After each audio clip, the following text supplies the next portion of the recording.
du public. La différence dans la différence. Votre meilleure chaîne de formation. On a eu awa et pas ministre. Atala no likambu oyo. On a Daniel Daniel Safu. 2 semaines yango de laisser balingaka voyager.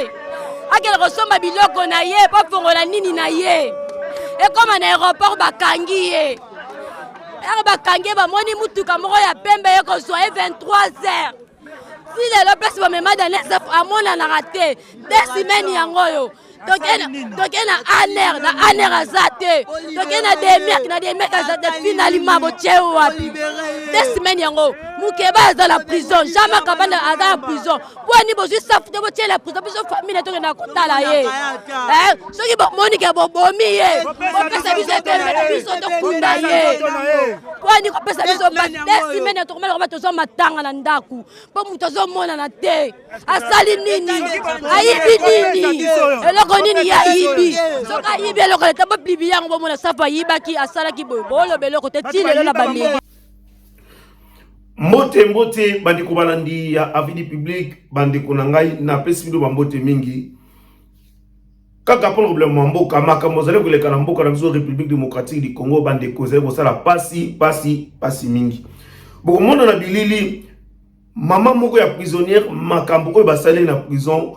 boko ka témoignage et sali pasi mingi na témoignage oyo auti ko pesa awa bandeko toza ko senga na ministre na biso ya justice papa na biso oza kosala mosala malamu kasi tozali na bayini mingi na kati ya mboka na biso congolais balingi mutu asala mosala malamu te papa Constant Mutamba oye na ba rigueur moko ya malamu oyo ezala te na kati ya mboka na biso République démocratique du Congo kasi bayini bazali mingi il faut kotala makambo oyo malamu botala mama oyo témoignage apesi esali pasi mingi bona na bili boyoka mama oyo makambo alobi kosambela courant ezalaki ntango ye kaka asilisi akoti na chambre na ye courant ekei minute elekaki te toyoki boum libanda baye kobuka biso porte baye kobuka biso porte babuki biso porte na kati tozalaka na bakangaka crochet pe batie fungola mais jour wana to comprendre te na kati bakanga te mais babuki ka fungola batiaki libanda porte fungwami bazoya ba jeune garçon ba prisonnier lokola biso tomoni ba prisonnier lokola biso tomonaki neti ke baye po babimisa ba soutenir biso po toyeba kobima or bazoya wana baza ni bango nyonso bolumbu balatika bakaleso bakadekale bamisu basimbi bambeli bamisusu batimbi batungle bamisu bayena bayepasola ya minene bayepasola bambeli na kati ya prison bayepasola na bambeli na kati ya prison or prison même prison tosala ekotaka te mais bango jour wana bazaki na bambeli tramutina bambeli penda ya minene bambelo ya mike ya cuisine bazaki na biloko ebele babandi kopesa pesa mbongo soko pesi mbongo te babandi mbala moko bakati bilamba soni ezalaki te malgré courant ezalaki te mais libanda ezalaki na lumière tozomona omwa bakotindika mama moko batie ye na mbeto bazolala mama ya 95 ans mama ya 95 ans aza na prison akokaka même pas kotelema bacorda ye même pas liberté provisoire ngai na part na nga bayepesa mbongo nazalaki na mwa mbongo napesi bango croyant ke bakei baye kolala nga 9 personnes bazolala liboso na nsima bazozwa baye koviole nga na nsima ti liboso bamisusu batelemi bazolesa yo biloko na bango wana ya salite bano ngai na boti mais nayoki ke bato baprisonnier ebele mingi ya basi baza ya kotonda na sanatorium oyo ezomérite soin accompagnement ya l'état je peux même dire que l'état bosani bango sana kisi ezalaka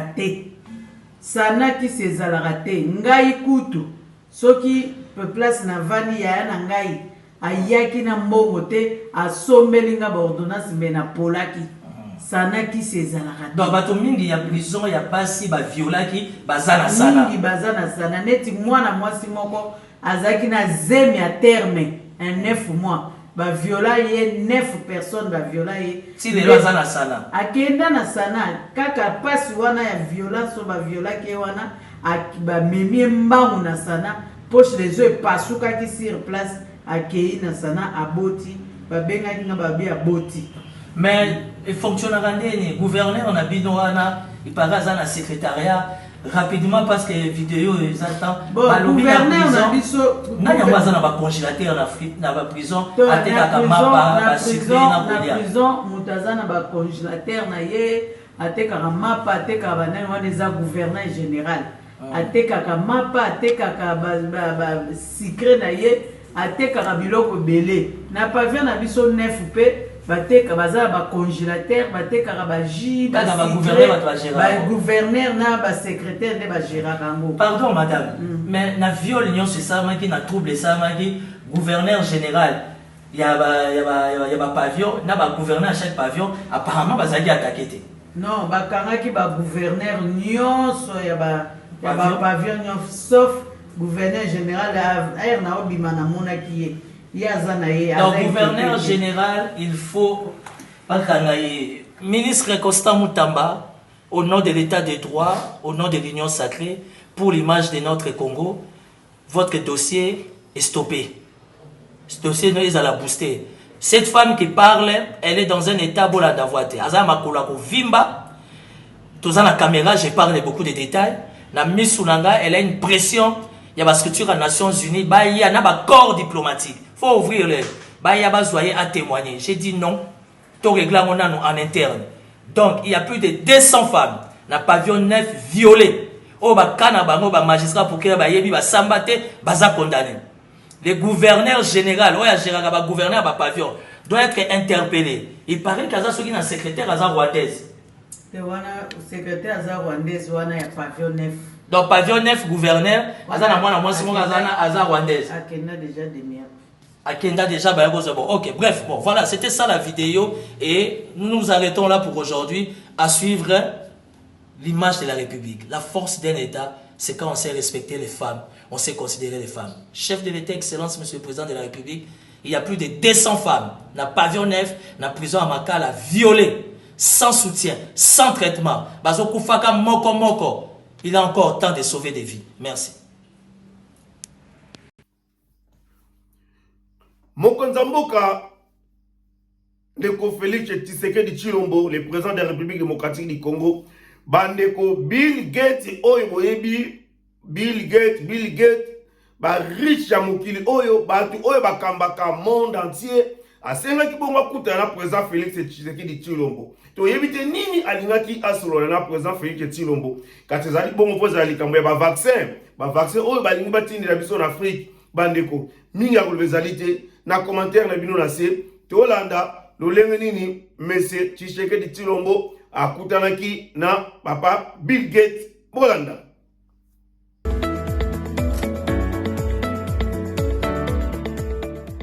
Il faut savoir que c'est Bill Gates qui avait demandé lui-même de rencontrer le chef de l'État. Donc c'est une demande qui est venue de la part de Bill Gates pour évaluer un petit peu la situation sanitaire dans notre pays, parce que comme vous savez, la Fondation est très impliquée dans le système sanitaire mondial. Et particulièrement dans notre pays, la Fondation lutte pour éradiquer un certain nombre de maladies. La deuxième chose, c'est que la vaccination de routine, vous savez, les vaccins que les enfants reçoivent tous les jours, notre pays qui avait fait des gros efforts en 2019, encore vous vous rappelez, il y avait un gros forum avec la Fondation et on venait d'arriver au pouvoir. Et un an après, on avait augmenté le nombre d'enfants vaccinés de plus de 30 points, ce qui était vraiment un gros avantage, mais qui a diminué après Covid. Donc là, on est en train de voir comment est-ce qu'on remonte le taux de vaccination de nos tout petits enfants, vous savez, la rougeole, la rubéole, la varicelle. Et donc Bill est venu surtout parler de ça et voir un peu comment aussi aider dans Mpox actuellement, parce que Mpox, vous savez, c'est cette épidémie qui est en cours. Alors le président de la République a parlé de tous ces problèmes, mais il a aussi posé un problème qui est celui de l'éducation nationale, parce qu'il a demandé effectivement à Bill s'il était possible qu'on aide nos enfants à acquérir des tablettes pour que l'éducation nationale soit facilitée pour la majorité, pour les millions de nos enfants. Alors Bill a parlé de la connectivité par Starlink. Donc il va travailler éventuellement pour aider la RDC à avoir une connectivité Internet par Starlink, puisse permettre effectivement que les enseignants puissent enseigner même à distance à nos enfants. On a aussi parlé de l'agriculture parce que, comme vous savez, Bill Gates, après la santé, la deuxième priorité c'est l'agriculture. Et là-dessus encore, effectivement, le travail va être comment est-ce qu'on nous permet d'avoir beaucoup de semences, parce que le président a expliqué l'importance. Bandeko na biso ya ensemble ya ndeko président Moïse Katumbi batomboki balbi justice il faut esala.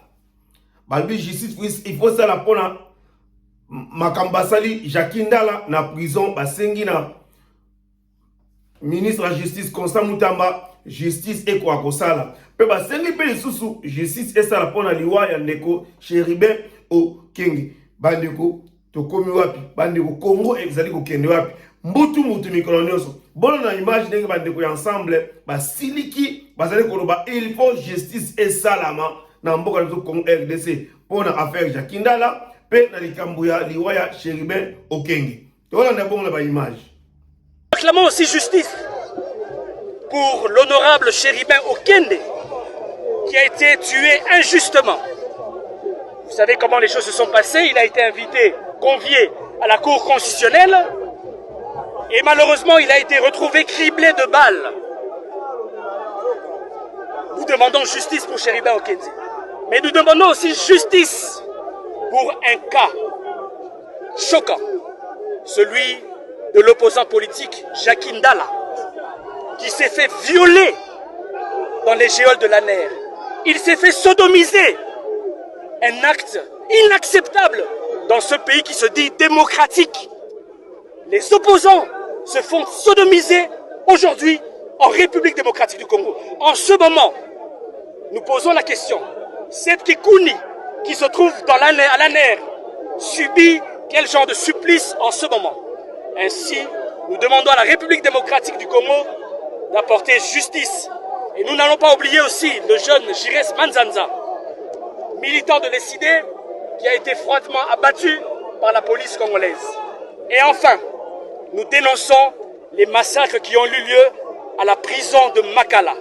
Rien ne peut justifier les centaines de morts que nous avons vues à la prison Makala. Nous espérons que la République donnera justice à tous ses compatriotes. Je vous remercie, Monsieur le ministre d'État, ministre de la Justice. Ngomba na ngomba bandeko ekutanaka te kasi moto na moto bakutanaka. Ndeko mwasi oyo aluki makambo oyo atumi mboka oyo Congo lelo internet eza kolala instituté de gauche à droite ndeko na biso Denise Dishosoy bakangi bongo na Brazzaville na aéroport ya Mayamaya alingaki asala tout la mwisi ya zaza na aéroport kasi aner zaki makasi aner bakangi depuis Brazzaville. Bandeko ya aner baza deja na nzela bakaki kozwa ye kasi bandeko ya parti na oyo ya sala bayebisika présidence na bango azalité bazali koluka ye balibisika moto akomona ye bayebisa bango mais na minute oyo ndeko Denise Dishosoy azali na maboko ya aner. Bandeko justice ya Congo azali kosala nzambe sunga mboka oyo Congo nzambe sunga mboka oyo Congo batamana ya mitema malamu bazali ko balingi ke mboka ekende liboso kasi tofungulela bango motema totika kokanga bango sinon mboka ekotambola malamu te ba photo yango ezali koleka ndeko Dishosoy he makelele oyo na aner. Merci. Avis du public, la différence dans la différence, votre meilleure chaîne de formation. Avis du public, la différence. Avis du public. Samba kotunanga biso nazalaka na prison okende kotanga koma paster te na bandoto ya botunanga na bandoto epesa paster ofrande eza na bandenge ebele okuti moninga na mpasi funga ye mokabimi ati akubuki boye ozokende mpe na motuka mosiki oboyi komema ye bambongo na bino mosala kosunga bapastere mosala kosunga bapastere basi bamvwama tala bato oyo bato ya kosunga bango oyo bato ya kosunga bango oyo mbongo na bino kaka kosunga bapastere tala bato ya kosunga tala bato ya kosunga tala bato ya kosunga bino bambongo na bino kosunga kaka bapastere pastere akoma na ede ya patron papa Costa Mutamba vrai pasteur papa Mutamba vrai pasteur o bapasteur oyo ya kopesa $100 oza prière spéciale po tala bato ya kosunga kopokala mbongo te tala mosusu oyo tala mosusu oyo papa Constant Mutamba nzambe apambola yo nzambe apambola papa oyo nzambe apambola papa oyo tala bato ndenge bakomi tala bato baprisonnier bamemaka bango na mikongo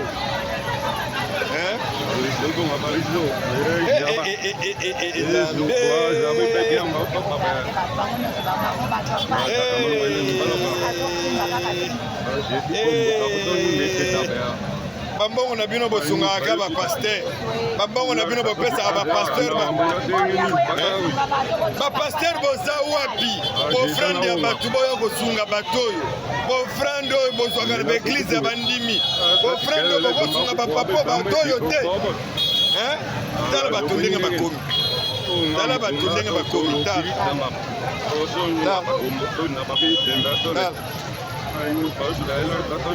mosala bofrande bopesaka baeglize bofrande yango oyo yesu azoloba nazalaki na pasi nazalaki na boloko botalaki bosungaki ngai te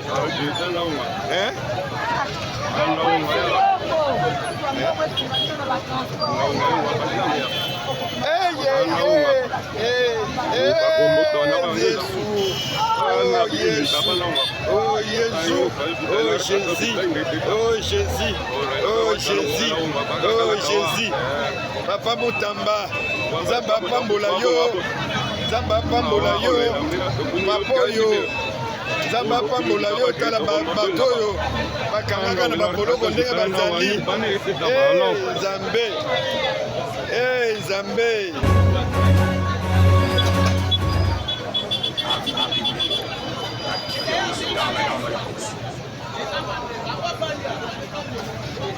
Bato bazobima kaka se kobima, bato bazobima kaka se kobima, prison ezotikala polele, bato nyonso bazobima. Papa oyo nzambe apambola yo, Papa Constant Mutamba nzambe apambola yo, papa oyo nayebi te. Tala oyo lisusu, tala oyo lisusu, tala oyo. Mais ba maman, ba chrétien bozoleka musala kopesa ba mabonza na église. So ba bato oyo baza na pasi oyo. Bato bana pasi oyo. Bato bana pasi oyo. Bato bana pasi oyo. Bato bana pasi oyo bosunga bango. Bosunga bango.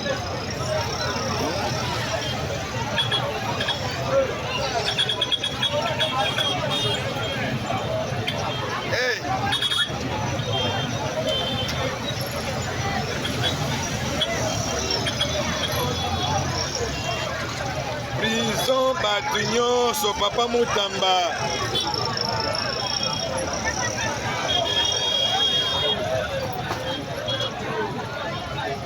Tala oyo Amérique.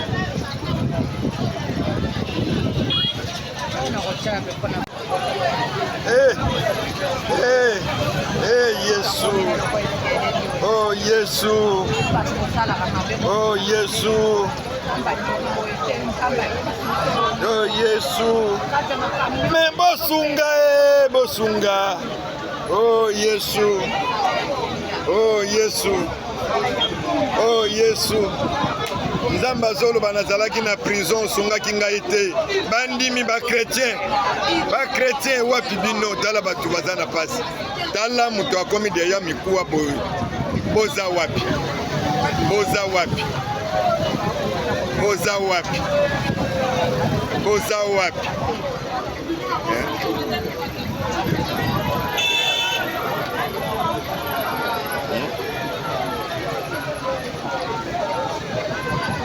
Babendaka image ya makasi awa.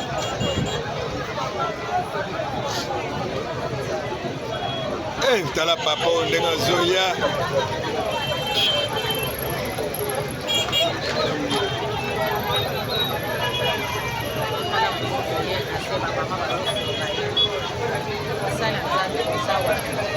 Basala nzambe boza wapi?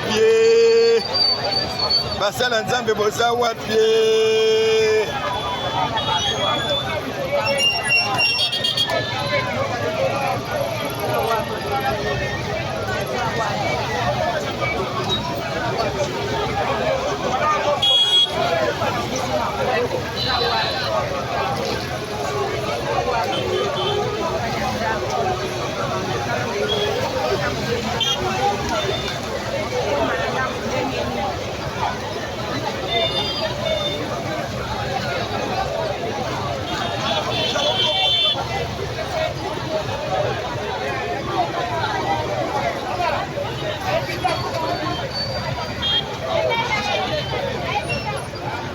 Mosusu wana ye wana zonguluma gonguluma.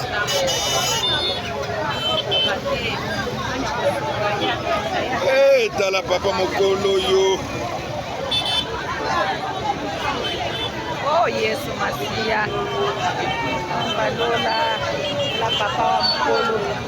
Papa mokolo. Tala papa ya mokolo ye.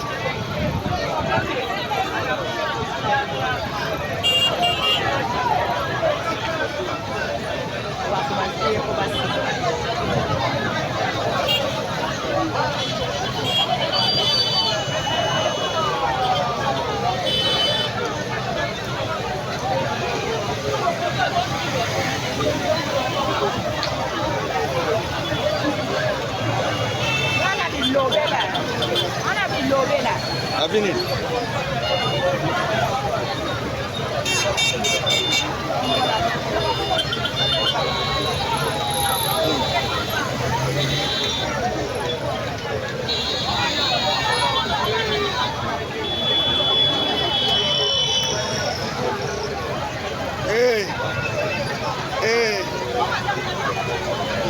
Yesu. Oh Yesu. Tala mutu ndenge akomi ye. Tala mama na bibi na mushina sak na mokongo. Mama na bibi na sak na mokongo mwana mwasi oyo. Soko kata kotambola te. Mususu ye wana ba mema ye na mokongo. Mususu ye azongulumaka. Azonguluma. Bandeko ya Mbujimai basepeli nde kosepela masango za koteleka mabo wenze. Masango ko koteka malokola nguba bakitise bongo na moins cher bandeko. Botala basaki ya masango. Banani basale masango wana. Banani balona ki yango. Bandeko na biso otobenga bakuluna. Oyo bakina na kanya makasese. Bilanga oyo basali ya masango. Botala masango ndenge za koteka mabo wenze na moins cher bandeko. Congo Nzamba kosala kaka un jour. Nzamba kosala pona mboka oyo Congo. Bona na bongo na image ndenge général Yemoko azali ko pesa. Azali ko pesela, pesa ko teka na miso ya population Yemoko population azali ko sepela. Bona na bongo na bilili. Lorsqu'il arrive dans un coin du pays, c'est souvent en exécution d'une instruction du chef de l'État. À Mbujimai, ce mardi 24 septembre 2024, le général-major Jean-Pierre Kassourou-Kabouik, émissaire de Félix Tshisekedi dans le chef-lieu du Kasaï oriental, est porteur d'une bonne nouvelle. Le lancement de la vente de maïs produit par le service national. Dans la ville diamantifère, cette denrée hautement stratégique a atteint des prix vertigineux. Meka 6500, Sagawana 150 medimba. Avec la mise en vente des maïs made in Kanyamaka CC, les spéculateurs ont du souci à se faire, mais la population, elle, peut jubiler.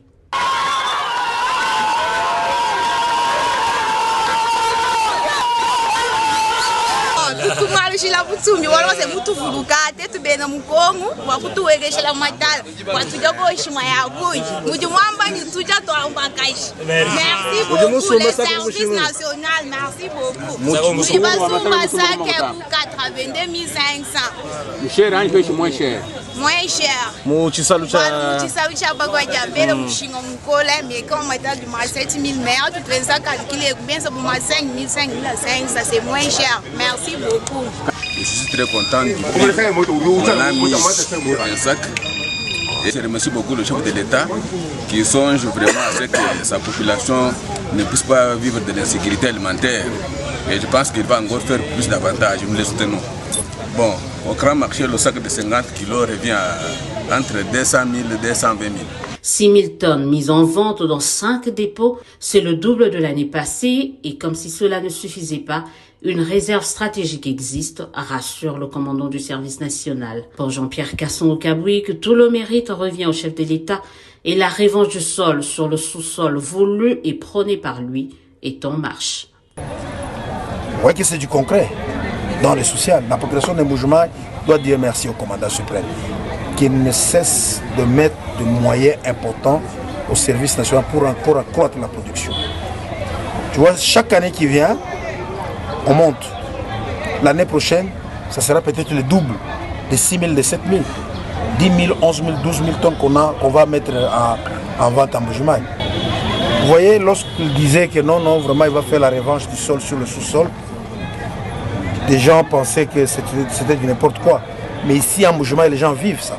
À ceux et celles qui se posaient donc la question de savoir où partent les productions du maïs du service national, ils viennent ici de trouver leur réponse. À noter qu'hormis le Kasaï oriental, les maïs produits à Kanyama-Kasese desservent également tous les camps militaires à Kinshasa, mais aussi toutes les villes comprises entre Kananga dans le Kasaï central et Kamina dans le Olomami. Merci Bandeko, Ezaki Bongo, Yabino Ndeko, Didier Masuki, émission Avis du public. Congo, Ezali Mboka Nabiso. Tolinga Congo, Tolemba Yangote, quelle que soit difficulté, Boutou et Indaka, Souka, Tongo et Tanaka. Atabiso Tomo Bomengo, Oyote, Bana Nabiso, Bakoko Nabiso, Bakomona Bomengo à Congo. Merci beaucoup. Bye. Avis du public. La différence dans la différence. Votre meilleure chaîne d'information.